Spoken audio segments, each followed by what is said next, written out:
Hey everybody, it's Anna. Time for the final card in this week's tarot story. So we closed this week with the Queen of Swords.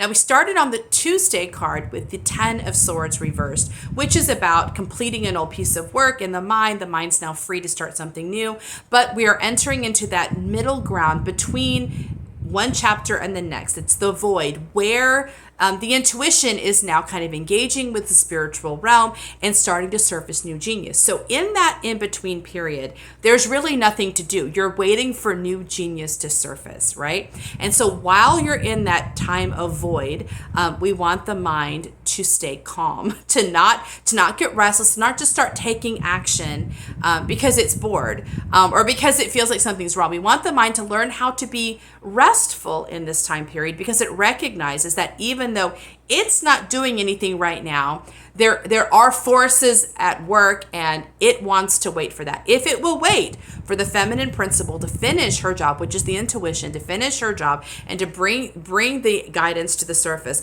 then when the mind takes action, it's going to be centered, grounded, and sustainable action. It's going to be action that serves this sort of larger point of genius and purpose.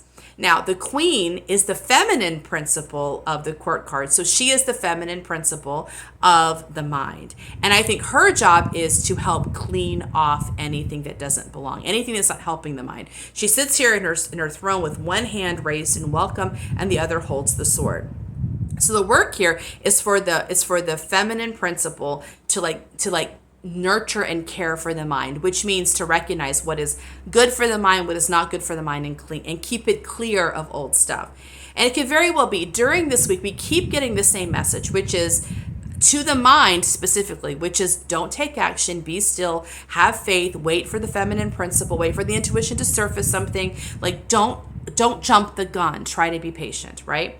So now the Queen comes in. I think her job could be to figure out where the mind may be being challenged this week. Where is it really struggling to relax? Where is it feeling endangered? Where is it feeling nervous? Where is it feeling frustrated? Because it could very well be the mind is carrying with it old mindsets that are interfering in its ability to have faith and to relax and to trust the surfacing of intuition. So let the Queen show you what these old stories are, these old teachings, these old fears, and let her cut them free. Basically, helping the mind get healthier and stronger so it can feel more comfortable in these periods of rest for it when the intuition is at work. Now, I think that the times of the void is never much fun for the mind, because the mind doesn't get to do anything. My mind gets kind of annoyed and bored when there's nothing to do and a little bit restless. I think that's probably normal. But even if the mind is restless, we want it to not sabotage this time of the intuitive surfacing. Even if it's not having the best of times, it can still learn how to wait. It can still trust and believe in the function of the intuition and to wait for the intuition to lead.